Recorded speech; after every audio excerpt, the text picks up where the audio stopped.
पर आप लोग का स्वागत है।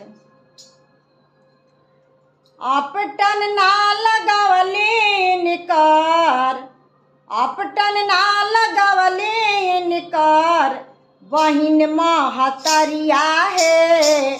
आपटन ना लगावली निकार, बहिन महतरिया है। कौशल के नाम हंसवली, कौशल के नाम हंसवली, रह गईली फुहरिया है। कौशल के नाम हंसवली, रह गईली फुहरिया है। अपटन बिना दुल्हा बाबू, अपटन बिना दुल्हा बाबू, रह गईले करिया है। भादो के अमावस के, भादो के अमावस के, रात जस अन्हरिया है। भादो के अमावस के, रात जस अन्हरिया है। अपटन बिना दुल्हा बाबू, रह गईले करिया है। कौशल के नाम हंसवली, रह गईली फुहरिया है। कौशल के नाम हंसवली, ऐसन मान करे दिहती, ऐसन मान करे दिहती, समधिन के गरिया है। ऐसन मान करे दिहती, समधिन के गरिया है। गारी दे के फारी देती, गारी दे के फारी देती, उनका सरिया है। गारी दे के फारी देती, उनका सरिया है। कौशल के नाम हंसवली, कौशल के नाम हंसवली, रह गईली फुहरिया है।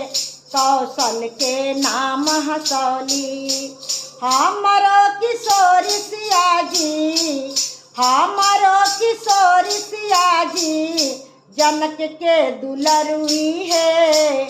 हमारो किशोरी सियाजी, जनक के दुलरुई है। दुल्हा के गोर बनई है, दुल्हा के गोर बनई है, बैठी के कगरिया है। दुल्हा के गोर बनई है, बैठी के कगरिया है। कौशल के नाम हंसवली, कौशल के नाम हंसवली, रह गईली फुहरिया है।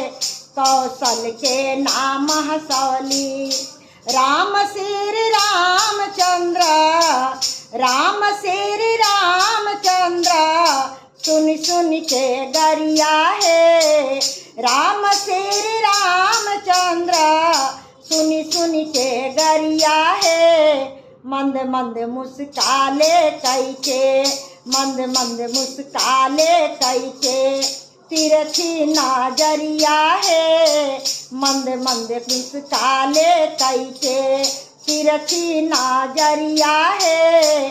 कौशल के नाम हंसवली, कौशल के नाम हंसवली, रह गईली फुहरिया है। कौशल के नाम हंसवली, अपटन ना लगवली इनकार, अपटन ना लगवली इनकार, बहिन महतरिया है।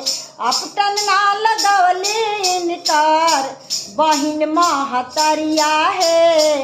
कौशल के नाम हंसवली, कौशल के नाम हंसवली, रह गईली फुहरिया है। कौशल के नाम हंसवली, रह गईली फुहरिया है। अपटन बिना दुल्हा बाबू, अपटन बिना दुल्हा बाबू, रह गईले करिया है। अपटन बिना दुल्हा बाबू, रह गईले करिया है। अपटन बिना दुल्हा बाबू, रह गईले करिया है। अपटन बिना दुल्हा बाबू।